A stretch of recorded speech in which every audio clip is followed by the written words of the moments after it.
ঢাকাসহ দেশের বিভিন্ন স্থানে ফুটপাত দখল করে ভ্রাম্যমাণ দোকান, হকার বা অস্থায়ী স্থাপনা বসানোর এই চক্রাকার প্রবণতা নগর ব্যবস্থাপনার জন্য একটি বড় চ্যালেঞ্জ হিসেবে রয়ে গেছে। বিষয়টি সরকার নজর দিয়ে ফুটপাত ও সড়ক দখলমুক্ত করতে নিয়মিত অভিযান চালাচ্ছেন। তবে অভিযান শেষ হওয়ার অল্প সময়ের মধ্যেই তা আবারও পুরনো রূপে ফিরে আসছে। কিছু জায়গা দখলমুক্ত হলেও বেশিরভাগ জায়গা এখনও হকারদের দখলে। কোথাও কোথাও অবকাঠামোগুলো স্তূপ করে ফুটপাতই বন্ধ রেখেছেন, আবারও কোথাও ফুটপাতে বসেই ব্যবসা চালিয়ে যাচ্ছেন হকাররা। আইনশৃঙ্খলা বাহিনীর সদস্যরা আড়াল হলেই শহরের ফুটপাত যেই লাউ সেই কদুতে থাকছে। রাজধানীর ফুটপাত দখলমুক্ত করে নগরীর সৌন্দর্য ফিরিয়ে আনতে অভিযানে মাঠে নেমেছে ঢাকা মহানগর পুলিশ। তবে এখনও পুরোপুরিভাবে অভিযানের সুফল পাচ্ছেন না পথচারীরা। যেগুলো পদক্ষেপ নেওয়া হয়েছে, রাস্তাঘাট জামজট করে আপনার এই যে দোকান লাগায়, এগুলো জলবদ্ধতা তৈরি হচ্ছে। তার ভিতরে মনে করেন চাঁদাবাজে আঁকড়া, এই চাঁদাবাজের কেন্দ্রবিন্দু করে গুলিস্তান এরিয়া আমরা নিটিল ক্লিন পরিবেশ চাই। এটা পর্যটক কেন্দ্র করতে হবে।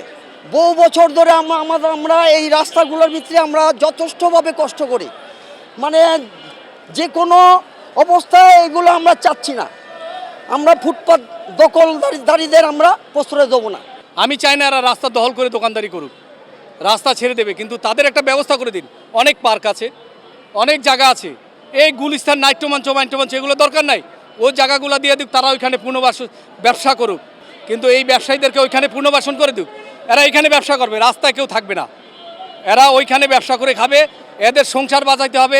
প্রত্যেকের ফ্যামিলি আছে, এই রাস্তায় কেউ বসবে না। এটা আমি তাদের সাথে কথা বলেছি, তারা সবাই বলছে আমাদের একটি জায়গা ব্যবস্থা করে দিক। আমরা ক্ষুদ্র ব্যবসায়ী, এদের চালানো বেশি না, প্রতিনিয়ত এরা ব্যবসা করে 2 পয়সা কামাই করে সংসার চালায়। এরা চায় সামাজিক বসবাস করতে। ফুটপাতের হকাররা বলছেন, সরকার পুনর্বাসন না করলে পরিবার ও সংসার চালানোর জন্য আবারও ফুটপাতে বসতে হবে। তাই আমাদের জন্য নাট্যমঞ্চে যেন স্থায়ী সমাধান ও কর্মের ব্যবস্থা করে দেয়। গরিব মানুষ, আমাকে তো আর অর্থ সম্পদ বিশাল নাই যে মার্কেট একটা বিল্ডিং করলাম, মার্কেট একটা দোকান লইলাম বা কিছু করলাম। পোলাপান আছে, পড়াশোনা করতে হয়, খাওয়ান দাওয়ান করতে হয়, দেনা আছি, পোলাপান দিয়ে এই দেনা হলে এই দেনা শোধ করতে হবে না। এই ফুটপাতে 2 টাকার মাল বেচছে, 10 টাকা বেচছে, 2 টাকা বেচছে, আমরা কামাই করে 500-1000 কামাই ওইটা নিয়ে কিছু খাই, কিছু রাহি, ওইটা দিয়ে দেনার প্রতি শোধ করি। তো হঠাৎ করে আপনি উঠাই দিবেন, তো আমরা যাবো কোথায়? এটাকে তো চলতে পারে না, প্রশ্নই আসে না। এটা লক্ষ লক্ষ হকার, 30 লক্ষ লোক এটা জড়িত। আমার মা আছে, বোন আছে, ভাই আছে, বাচ্চা আছে, লেখাপড়া। আজ 5 তারিখ, এটা আগামীতে ইতি দিব, বাসা ভাড়া দিব, এটা দিব কই থেকে? প্রধানমন্ত্রী দেশ নায়ক তারেক রহমানকে বলবো, আমরা দুঃসময় দেখেছি, ফেসিবাদ সরকারের আমলে দেখেছি, এই 2টা মেয়র তাপস এবং সাইদ খুকুন, ওরা দেখছে ঘুরে ঘেরা গোয়েন্দালায় যে গুলিস্তান হকার এলো কি করে, সবাই বিএনপি করে। এই জন্য ওদের আমলে অনেক নির্যাতন হয়েছি। এখন আপনার আমলে কোনো নির্যাতন হইতে চাই না। দিনব্যাপী এসব অভিযানে ফুটপাত ও সড়কের অবৈধ দখল উচ্ছেদ, জরিমানা আদায়, মালামাল জব্দ এবং আইন অমান্যকারীদের বিরুদ্ধে আইনানুগ ব্যবস্থা গ্রহণ করা হয়েছে বলেও জানান ডিএমপি।